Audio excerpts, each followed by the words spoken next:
Well, here we are. It is January 17th, 2025, and this is the weekly video. We do these every Friday. We talk about what's been sold in the auction market in the last week, or maybe things that are coming up and so forth. And there's always something going on. And just so you know, some of you may remember last week, we had a problem updating the global pages and the Patreon pages for the listings on Live Auctioneers because something was going on there. They had some sort of technical thing, and we got blocked. Well, we got back on. We were using it all week, getting things lined up, and then bang, today again, another Friday. As we were updating, we got this message: "Sorry, you've been blocked." And apparently, there's some sort of something in their algorithm that gets triggered when we start creating links to the site. They're very aware of it. A nice lady at Live Auctioneers has worked with us on it to resolve it last time, Michelle, and I'm sure she's working on it again. I was in touch with them earlier today, and hopefully they'll get this resolved. I don't know what's going on. This is something very new, but it's technology of some kind, and the pages are partly updated. We added the gallery Zach sale and a couple of other things. Took down the sales that have completed, but and we'll put the rest up as soon as they clear this mess up. But that's what's going on. If you look at the pages and you wonder what happened, that's what happened. All right, now on to some sales that are coming up. I wanted to talk about some pretty good ones.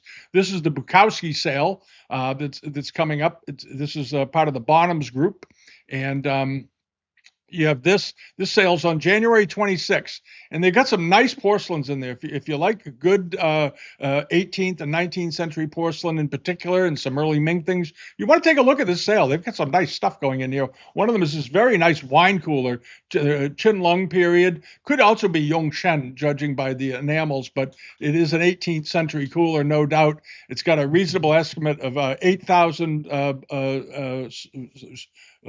Coronas, which is, I think that's about that works out to about $600 to $800, something like that, when you do the exchange. Very, very nice looking pot. Here's the bottom of it. Looks a lot like the bottoms of Kangxi brush pots, with this very nice old flat unglazed bottom on it. It's a good looking thing. And then over to this. This caught my eye. I thought this was wonderful. It's a peach form Chinese export, covered dish with this very nice little stem handle on it and so forth. And it's shaped like a peach, which is very, very unusual. Here's a picture of it, or a leaf form tray, and then you have the vessel that sits on top of it. This is a pretty rare bird.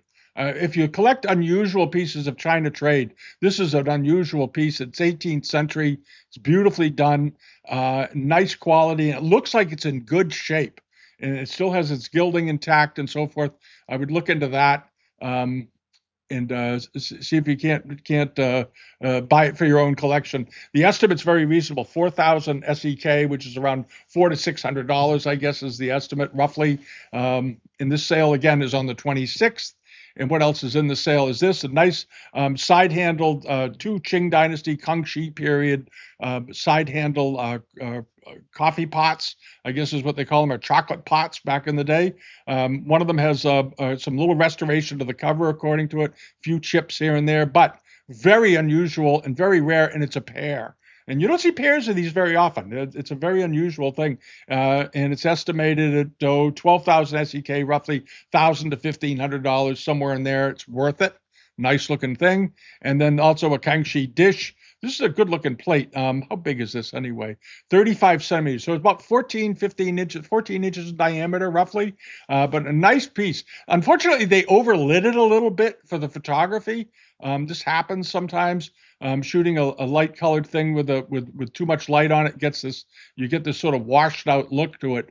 But if you pull it in, you can see it's in pretty good shape. The enamels are good. The gilding looks pretty much all intact. I don't see any chipping, and it's got these very nice lappet edges around the exterior, around the rim on the outside, with birds and aubergine enamels and all that. It's a good looking piece of porcelain. Nicely done all the way around. Estimate, the estimate is somewhere in the $500 to $700 range. It should bring more than that. It should bring $900 to $1,500, somewhere in there. But it's good-looking porcelain, and get a hold of Bukowski's and set it up. They may have a deposit requirement. I'm not sure. We're seeing it more and more these days, so keep that in mind. And also the Drew Eats sale, just as a reminder, is coming up On the 22nd, we talked about the Druid sale last week. There's some good Chinese things in this sale, and it's coming up in just 4 or 5 days. So if you thought about doing something and you're getting ready to bid, or you had made arrangements to bid, just a reminder, the sale is coming up on the 22nd, about 5 days from now, and we'll check the results next week. All right, now on to this. This is the Carlo Bonte sale. Up in Bruges in Belgium has this sale coming up. They've got some nice things in there. The first part of the first day of the sale, I think, is sort of modern ceramics. The second day is Chinese and then some European ceramics. But they have some nice Chinese pieces in there, and I'm going to go through them because they're interesting. And the first one is this. This is a Japanese porcelain amari of a design based done by Cornelis Prunk. And those of you that follow Cornelis Prunk's work knew that most of the stuff he did was done for the Chinese market to be reproduced and then sent back to Europe. And this is one that was done in Japan. It's very, very nice, made during the Edo period. This is one of the parasol plates. It's one of his most famous patterns. What makes this unusual is that it's a Japanese example. And I think that's kind of fun. And these Japanese examples are often confused with Chinese examples. So you want to keep that in mind. Of course, if you look at it carefully, you recognize that the women are dressed are clearly Japanese. That's what sort of sets it off from the others. These are clearly Japanese figures, the way the robes are done and the hairstyle and so forth. So they're pretty interesting. And the estimate's very reasonable, 600 to 800 euros. With a 300 euro opening bid. And they have Bruges has a 28 and a half buyer's premium. This is a nice plate. If you like unusual Japanese pieces, you might want to look at this. This is pretty good. And then hopping along over to this is a very nice Ming Dynasty, either Jiajing or Wanli period. I don't think they really dated it other than just saying Ming. But it's a very nice double gourd vase, and it's big, 49 centimeters tall. This is a very big piece. So that would put it up around 20 inches in height, I guess, just about exactly. But very nicely done. It looks like Jiajing work. It could be early Wanli as well. And it has a metal cap added to it, probably because it got chipped and nicked at the top. That doesn't bother me. I like the pieces that have little bits of add-ons. You might want to find out if that's a silver top or is it tin. It looks like it's probably just very badly tarnished silver, but you don't know until you ask them. But I would ask them. But it's beautifully decorated, and the cobalt toning on this is excellent. It's very, very good. This is the better part of Ming blue and white. The way this one is done, it's not mark and period, but boy, it's awfully nicely done and very, very good size. And the estimate is very reasonable, 2,000 to 4,000 euros with a €1,000 opening bid. Paying 3,000 for this plus premium is not an unreasonable proposition at all. Very, very handsome piece of porcelain. And then this is very nice box. It appears to be probably an 18th or early 19th century Qing Dynasty box. Nice looking hardwood cover, good age to it. If you look at the edges here, you can see the age in it, the patina of the surface. It looks like it had some maybe some black paint on it that's been touched up here at some point in its life. They're calling it Zetan. This doesn't look like Zetan wood to me. It's too red, too brown. And unfortunately, auction houses today, any wood they get that is slightly dark, they call it Zetan. Zetan is a purple wood, and it actually has a very distinct smell. If you get it a little bit damp and you sniff it, you can smell it. It has a very unusual odor to it. It's not an unpleasant one. It's just different. And they're dating this as 18th or 19th century. It looks 18th century to me, judging by the work, but it could be Jiajing period. But a very attractive, very, very attractive box. It measures about 8 inches in diameter and is estimated at 3,000 to 5,000 euros. If you like boxes and nice carving, this is a heck of a good box. I love stuff like this. But the top carving on this is quite excellent. I must say, it's very, very nice. They have there's the interior of it. It's saying the interior maybe Zetan. I don't think so. Maybe it is. The one on the left, the liner might be Zetan, the base, but not the top. The top is another type of wood, possibly maybe Huanmo Li or something. But wonderfully carved box. Estimated at 3 to 5 thousand euros with a 1,500 euro opening bid. I think it's certainly worth 3 or 4 thousand euros. I think it's a beautiful thing. And then over to this, they do have a lot of ivory on here. I don't know if anybody should notice this, but apparently in the EU they've loosened up a lot on the sale of ivory. There is a lot of ivory in the sale. I noticed there was quite a bit of ivory in the Gallery Zach sale as well. But this is a very handsome offering right here. These are nice, very attractive. Two reticulated brush pots in ivory, beautifully done. The one on the left and well, they look about the same. The one on the left looks like it might be a little bit older, judging by the color and so forth. But the carving on both is excellent. Probably 18th or early 19th century. I'm not sure how they're dating them. What did they say? They're not dating them at all. CITES certificate for commercial activities inside the EU. Okay, there you go for both. So they can ship it anywhere in the EU they want. If you're in America, you can't bid on it and buy it unless you plan on jumping through a lot of hoops to get an export permit. But they've already gotten the CITES permit for it anywhere to any buyer in Europe. So keep that in mind. So you can bid on these even if you're not in Belgium. If you're in France, you can bid on it, or in England or whatever. I don't know if England qualifies anymore. They may not, but the rest of Europe certainly does. And then over to this very nice Kangxi period brush pot with a pot with a flared base on it. Very nice. Why did they shoot it this way?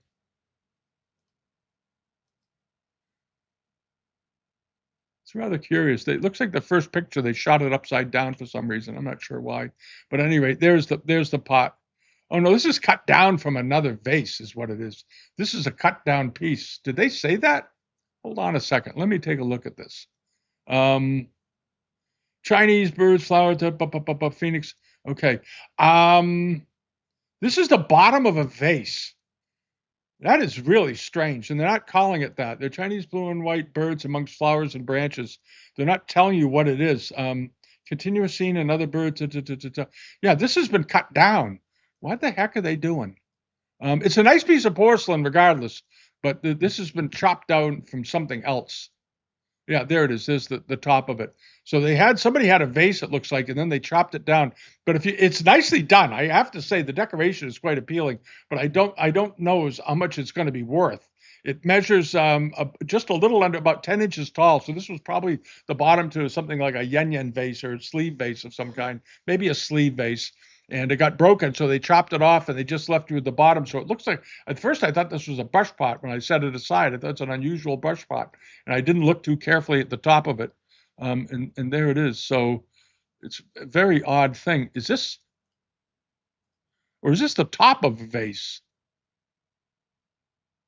No, it's the bottom of a vase, I guess. Anyway, it's estimated at 8 to 1,200 euros. One of you buy it and tell me what you think of it when you get it. 400 euro opening bid. It's worth that. It's a curiosity. Make a nice table lamp. Any rate, that's strange. And then over to this Wanli bowl, very, very attractive Ming Dynasty bowl. How big is this one? 36 centimeters. It's a good size one. It's about 14, 15 inches. We've seen a lot of these sell in the past, and they generally do pretty well. I think the estimate on this one is a bit low. It's estimated at about a high estimate of around 1,200 euros. The last ones of these bowls that we've seen sell have brought somewhere in the $1,600 to $2,000 range typically. So don't be surprised if it gets to that point. But it's a nice piece of Wanli ware, and it's not all warped and just around the rim the way many of them are. Sometimes you see them and they have sort of uneven rims because they were kind of difficult to do. It does look like it has a little repair up here that I can see on the rim. So you want to get a condition report. You want to get a condition report on everything, always, of course, but it's still a nice looking bowl. Often these Wanli bowls have giant cracks on them. They're very prone to cracking, as all punch bowls are. But it's got a nice looking interior. It's too bad they didn't want to square it to the camera, because this over here is would be the bottom of the scene here. The birds, the way they're perched, it should be rotated a little bit, but perfectly nice bowl just the same.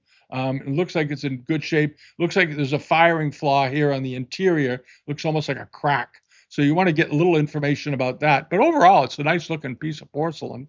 And then hopping along over to this is a pretty rare bird. I think this is going to do very, very well. This is one of those Guangzhou examples with the rather unusual these Chishu Gongji marks on the bottom. These marks that we've seen in the past. Often they're done on white porcelain with that underglazed red that always looks almost like an afterthought. It's very soft pink color. This is a reverse decorated one in greens and blues. Very, very pretty. And this is a very big plate, 60 centimeters in diameter. So it's 24 inches wide. This is a very big piece of porcelain. And all of these plates were big. They were ordered by as I recall, the story behind it was that the Empress Dowager Cixi ordered these to be made around 1889. And she ordered several hundreds of them. And they were for one of her houses, and they are very popular among collectors. And this looks to be an awfully nice example. You want to get some provenance on it, but it looks pretty good to me from what I'm seeing. Very unusual. Here's the back of it. There's the mark, and so forth. And these are sort of these are curiosities from the late Qing dynasty, because they're just so well done and often, and very, very big, huge. 24 inches. You don't see that very often in Chinese porcelain plates. And in the estimate on it's very low, I think. 10 to 15,000. The last one of these plates that we saw sold for 40 or 50,000. So it'll be curious to see where this one goes. But heck of a nice looking thing. Again, condition report. I don't think it has any. Doesn't mention any sort of damage down here. Here it is. Made for the at the bottom. It says made for the Palace of Gathered Elegance. That's where it was done for. Right, and that was under the Empress Dowager. All right, and then over here to this is nice, and it's reasonably estimated, $800 to $1,200 estimate, is this nice celadon ground with blue cobalt and crackle decoration. It's got all the little doodads on it. And now they're dating this as 19th century. If it's 19th century, it's very early 19th century, I think, because they did make these in the 18th century. And they have turned up in the market. And this is an awfully fine one. The brown dressing of the masked handles on the side with the rings looks good. It's a very nice piece of porcelain. It measures I think it's about a foot tall. There's a side shot of it. Here's another side shot, another ring. Here's the top, and this is the bottom. And this looks like it's very likely a late 18th, early 19th century piece at least. And the estimate's very reasonable, 8 to 1,200 euros. And it measures a foot tall. It's about a foot tall. So it's a good vase. It's very attractive. And these in the past, we've seen these do pretty well. They've brought $1,500 to $2,500 dollars in many, many auctions. The opening bid is just 400 euros. So that's worth going after, I think. And then over to this is also in the same sale. They've got, like I said, they've got some nice things. Just a few more lots. Then we're going to get on to something that's going on over at Sotheby's. Is this nice big? This is a big jar. This jar is 66 centimeters in height, or about 27 inches tall. Doesn't have a lid, but it's Kangxi period, Kangxi Amari. Pop this out. There we go. It's got, I see a couple of little lines or something maybe in the body there. You want to get a condition report, and you want to check up around here to make sure that's not all restoration. It's got a slight yellow tinge to it. You want to see if that's repair or just bad lighting. Because you'll notice whenever you look at these pieces, the white here should be the same color as the white there, and that has that greenish look of slight restoration around the rim, which wouldn't be a surprise on these. These were used extensively, and they often got chipped around the top. But the estimate's reasonable: 3,000 to 5,000 euros, 1,500 euro opening bid. And as I said, it's 66 centimeters, so it's 27 inches tall with no lids. So it's a heck of a big piece of porcelain.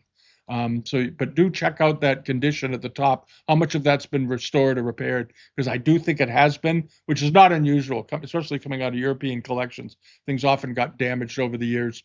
And then you have two pronk type dishes, again, Chinese famille rose. They're dating them as Qianlong period. Let's take a look at this. Very nice quality. And I think they're implying that this was probably made in the early Qianlong period rather than in the time period that Cornelis Prunk was sending things over there in the Yongchen, because they did make some things after that period, after he stopped. They stopped making direct orders for him, but not much. Most of them were all Yongchen period. So you want to check this out pretty carefully. This is a pair of them. They're very pretty. I'm just looking at them quickly to see the condition. They look like they're in good shape all the way around. The rims look nice on them. The enamels are still bright and strong. The gilding is intact. Good-looking porcelain. There's a nice shot of them. Here's the backs. Um, yeah, I don't know why these couldn't be Yongchen period, not Qinlong. I'm at a bit of a loss on that one. The estimate's very reasonable: 1,200 to 2,000 euros for the pair. They measure about 8 inches or so, or no, they measure about 10 inches in diameter. Excuse me, they're 10-inch plates, nicely done, good color. Check it out, $1,000 a piece is fine. Now these are back. These were in a sale a number of months ago, and I loved them. I talked about them. I said these are great looking jars. They're very, very big. They're 62 centimeters tall, so they're almost 2 feet tall each. They dated them as 19th century. Um, Here's a picture of the bottom of them. If they're 19th century, they're very early 19th century. These don't look like late 19th century jars to me, judging by the decoration and so forth. Very, very attractive. And these jars where they've made tea caddies out of them, because being a big tea caddy like this was a status symbol in Europe at this time, because tea was very expensive. So if you were a person that had two tea caddies this big, it implied that you could afford to fill them with tea, and that's why you had to put locks on them. And you would find these on the sideboards of European dining rooms. These giant tea caddies with locked tea inside. And here are the locks and the hasps and so forth that were added. I think they're very attractive. They have a cracked ice pattern, lots of gilding, and just beautifully done all the way around. Before they had a higher estimate on them, they didn't sell, so they've lowered the estimate this time, 5 to 8 thousand euros for the pair. That's a bargain. That's 4,000 bucks a piece. Unless I'm totally missing something. If any of you have gone to see these, tell me what you think. All right, but those look like nice looking lids. I don't see any big cracks or damage to them. Um, they look pretty good to me. They look okay. The bottoms look good. If they're 19th century, they're very early 19th century, I think. And the gilding on them is still in good shape. 2,500 euro opening bid. The shipping's going to be a little high on them because they're so darn big, but you want big jars. That's how you get them. And then over here, now this isn't obviously they're not a pair, but very similarly decorated late 18th century Japanese Edo period Amari jars with these beautiful finials with figures on them up here at the top. Nicely done all the way around. They're not a pair. If you spread them out enough in a room, they'd look like a pair. But one of them obviously is about 2 inches taller than the other one. They measure 63 centimeters in height, and I assume that's for the tallest of the two. So that's about 26 inches tall. So these are big jars. These are not little jars. And look at the estimate. 12 to 1,800 euros with a 600 euro opening bid. Get a condition report on these, but if these are perfect, that's a heck of a good buy. That's a very, very, very good buy. All right, and now over to this. Oh, the Sotheby sale. This is what it was. It's this sale here, and this Sotheby's has a sale coming up in a couple of weeks on February 9th. And it's the estate of Aso Tavician, and he was an Armenian gentleman who had a fascinating life. And this is the fun part about collecting antiques. He was born in Europe, in Bulgaria, and his parents were Lebanese, and they were Turkish rather, Armenians that were massacred by the Turks, and they fled and went to Bulgaria, as I understand his story. And then when he was a child, they left Bulgaria, and they came to Beirut, Lebanon, where he went to school. And they didn't have any money. They were a very poor family, but they got out of communist Russia. They went to Lebanon, and he was going to a Christian school there. And when it came time to graduate, he didn't have the money really to go to a good college. One of his teachers thought so much of this man as a young man, a student, even though the teacher had very little money himself, he sponsored him and got him into a college. And from there, he came to America. He ended up going to Columbia. He had a hugely successful business career in data, in the data industry and so forth. And then he got into collecting art. And he became a major benefactor to the Clark Museum out in Western Massachusetts, where he had a weekend house or summer house. He also lived in New York City, and he started buying fine art in a very, very, very big way. And he left a huge amount of paintings to the Clark and to other places. He donated money.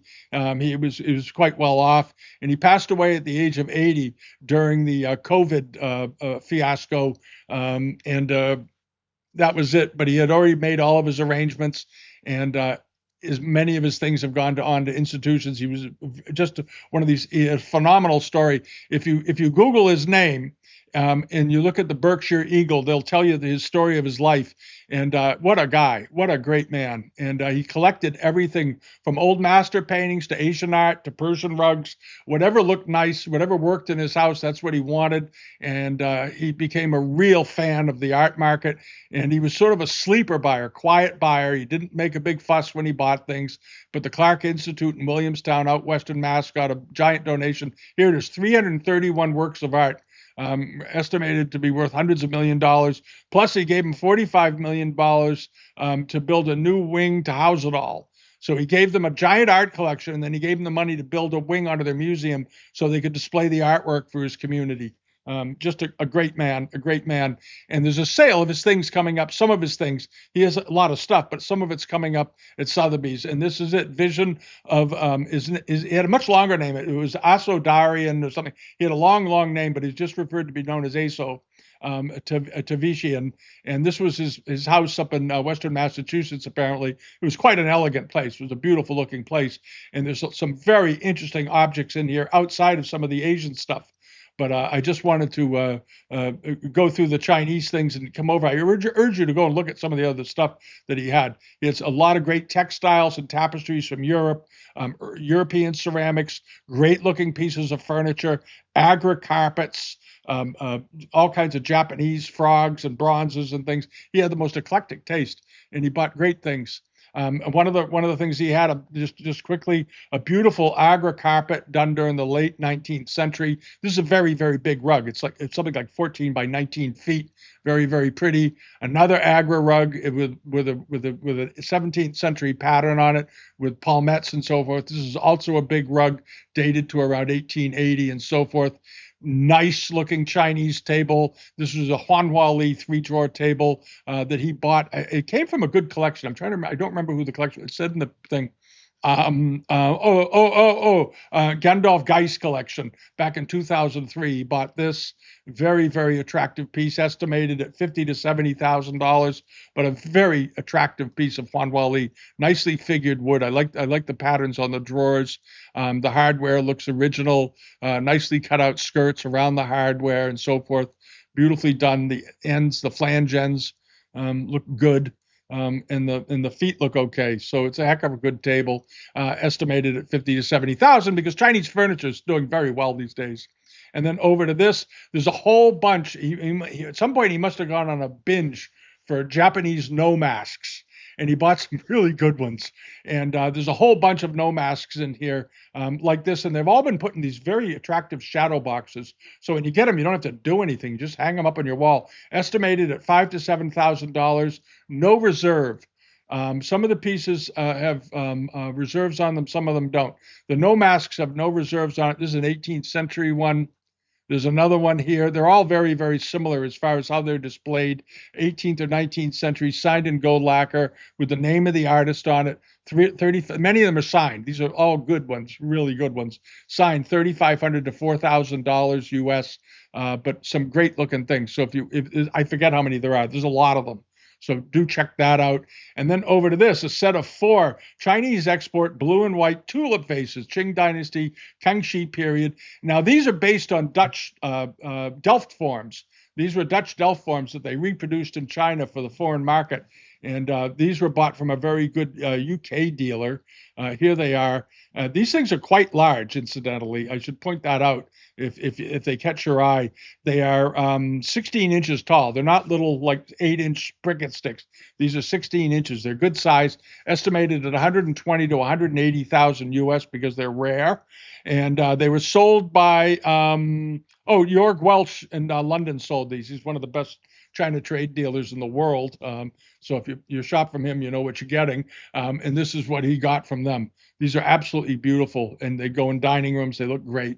And as I said, they're based on Dutch Delft forms, Kangxi period. And then if you don't want 4 of them, you can buy 2. And did these come from Jorg Welch? No, these came from Cohen and Cohen, another top of the line dealer over in the UK. Cohen and Cohen, Jorg Welch, and a bunch of them. These are all the really, really fine dealers in the UK that sell these things. They're estimated at $40,000 to $60,000, and they measure 16 inches tall. Also, I was just double checking. Also, Kangxi period, very, very attractive. And then hopping along over to this wonderful little ewer, Kangxi period ewer. You've seen this in a vase form. Sometimes you see them here. You have it with handles, these sort of exaggerated handles and spouts. This is all based on Middle Eastern metal forms that we see from time to time. They were done during the Ming Dynasty, the Kangxi period, and so forth.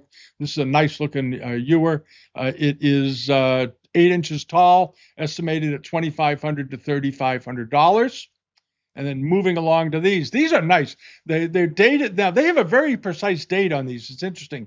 Oil on canvas, 1863. So obviously there's some document or information they have that are giving them such precise thing.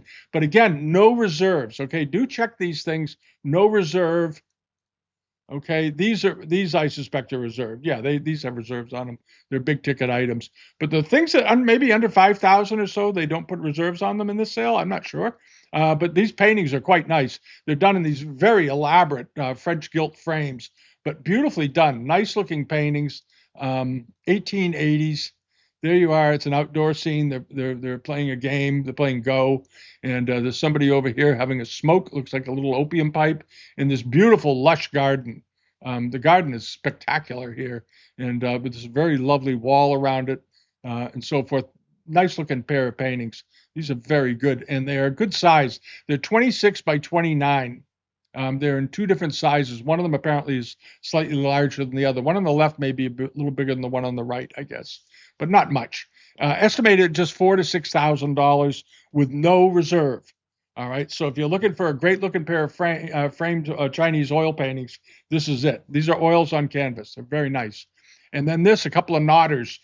These are the Peabody Museum has these. I've always thought, but kids are always finding these things fascinating. These are Chinese painted wood and plaster knotting head figures. The head sits on a pivot and will move if you give it a little touch. It'll bobble back and forth a little bit. And these are nicely done. How big are these? They're 15 inches tall each. They came from Jeremy Limited in London. Nice looking pair of them, good facial expressions, sort of staring off into the distance. Notice the flowers on the robes, beautifully painted all the way down. And these look like they're in pretty good shape. The one on the right looks like it might have a little bit of in painting around the bottom of the skirt, and that's it. The one on the left looks fine. So these are rare. These are rare figural forms, estimated at 10 to 15,000, but again, no reserve. So you have a shot. Everybody. And then over to this. These apparently do have reserves on them. These are a set of 10 export, watercolors on paper, late 18th, early 19th century. Very, very, but these are meticulously done. These are beautifully done. These are really nice paintings. They are beautiful. What's the estimate again? 15 to 25,000. So they're estimated at basically $1,500 to $2,500 a piece. All right. I don't know what the reserve is on them. You might be able to call Sotheby's and feel them out. They might go for a little under that, but it's a rare set of 10. And you don't see those very often. You really don't. Sets of these don't turn up very much, and they're all very similarly done, similar backgrounds. They're probably all produced at the same studio. And then over to this, a nice looking soapstone mythical beast from the 18th century. No reserve on it, $8,000 to $12,000 estimate. It's a beautifully carved seal, though. Beautifully carved soapstone seal, nicely polished. The baby foo looks good. All the little details look good on it. I don't see any disastrous chips out of it, because soapstone is prone towards chipping, as you all know. So because it's a fairly soft stone, and it's got a very elaborate seal on the bottom. That's very, very nice with the vines going up the side and so forth. So if you like seals, you might want to look into this. $8,000 to $12,000. And then over to this giant garniture set. These are good looking. How big are these? They're big. 20. I thought they were big. 22 inches tall for the jars, I guess, are the tallest. So these are big pieces, almost 2 feet tall. Garniture set, estimated at 100 to $150,000. Kangxi period, but very very finely painted, beautiful quality, and it's a complete set. I don't know what the condition is. I'm going to bet the condition's quite good on all of them, but it's a garniture set of five, estimated at 100 to 150,000. So they're saying basically they're worth $20 to $25,000 or so a piece as part of a set. Now sets become expensive because it's rare to find all the pieces. They often are split up by now, or you have just two of the jars or two of the beakers or one jar. Here it is all together, all in one swoop. Very, very nice. Estimated 100, 150,000. They do apparently have a reserve. And the last thing in the sale, I had to show this. It's a 1973 Jaguar E-Type 12-cylinder. This was that in 71 they shipped it. They shifted the E-Type Jaguar to this. They gave it a longer wheelbase to make it more of a touring car. This was such a great car. Holy mackerel! There's the interior. This is not some slicked up Jag that's been restored to the nines. This was a car that he evidently drove. This is a daily driver for this man, probably at his country house. Nice looking. It looks like it could use with a good buffing and polishing. This is evidently in the driveway of the house. But what a car! I know it's not Chinese, but I had to show it. When cars were cars, absolutely beautiful. Wonderful tan interior, that hunter green exterior. If you've been looking for a Jaguar, this is the Jag you want to buy. They say mechanically it's in good shape. It's got about 40,000 miles on it. What a fun automobile. It just needs to be treated, get a little TLC, buff that thing up and take it for a drive. What a great car. All right. So I do love old cars. I do love these things. Estimated 30 to 40,000 US. It seems very reasonable for this car, but we'll see. We'll see how it does. There's a bit of a write up here at the bottom on it. And it's a 73 Jag. Very, very nice. Series 3 V12 Roadster. What a lot of fun that thing would be. All right. And that's about it for the week. There's the regular stuff. There's a bunch of stuff turning up for eBay this week. This is some of the material that's going to be on there. There's some nice terrains, export wares, some the mother of pearl gaming pieces. I heard from somebody this week about gaming pieces. I can't remember what it was. Oh, they bought a set. This was on the inquiry service. They bought a game set with a very, very lovely lacquer thing on it, but it had 200 mother of pearl gaming chips in it. They were quite well done. And he was wondering how much it was worth. And here you have it. You have one chip. It's already up. It's got one bid. It's up to $35 for one. And his set had 200 chips in it plus the game and the box. It was quite a thing. It was very attractive. But this is these are some of the pieces that are coming up this week. There's a lot of 18th century Chinese export wares. There's a number of good buy it nows coming up on this week's newsletter page on Bidamount and all this stuff. So if you don't use it, you go to bidamount.com. Click the weekly newsletter page here at the top of the page, and it'll bring you over here, and they'll all be in here by the time you get there later today. All right, so I just wanted to remind everybody of that. And if you haven't signed up to get the weekly notifications when we update that page, you can do so for free over there. You just throw your email address in there. We don't share email addresses with anybody ever, so you don't have to worry about any of that silliness. But there's some nice looking porcelains in here. Some are buy it now, some are bid auction lots. And so forth, but there's some good looking pieces. There's some very nice Japanese Arita wares coming up, by the way. I mentioned them last week. One of them was this handkerchief sort of landscape or dish here, and there's several others, and he's added some other pieces this week, so do check that out. There's some nice looking Chinese blue and white wares. There's always some very nice pieces of enamelware. Also, there's a Qinlong grisaille decorated export porcelain spaniel figure. I wanted to point this out also. Check out the newsletter page this week. It's in there. This is very, very nice. It's 18th, possibly early 19th century, but it's a beautiful example. Love the facial expression of the dog. What a face. What a face on that dog. Looks like he just got caught. doing something, getting into the biscuit box, as they say. But it's beautiful little, beautiful, beautiful porcelain. I think it's about 8 inches in size. It's pretty good size, as I recall. Well, there's a hand under it. You can see how big it is. Anyway, that's just one of the lots on the newsletter page this week, and we're working on getting the live auctioneers squared away, or they're working on getting things squared away, and we're hoping they do it sooner rather than later. And Josh Chamberlain, Juice 1499. He's got some lots up. They'll be on the newsletter page this week. A whole bunch of bird feeders, incidentally. If you like bird feeders, blue and white bird feeders, they look to be mostly late Qing, and maybe even the little early Republic. You want to check out Josh's listings. He's got a whole slew of them in here, and they always do well. People love bird feeders. I'm not sure what they do with them all, but every time bird feeders come up, somebody chases them. And there's some nice reticulated pieces. There's some pretty good lots coming up this week on eBay. So do check it out, and check out the Buy It Nows over there, and see if you can't find something for your collection. All right. That's it for the week. Thanks for watching. Subscribe if you haven't so far. Join us here on YouTube each week, and we'll get the museum video out in a day or two, and give us a thumbs up. All right. Thanks a lot for watching. Bye-bye.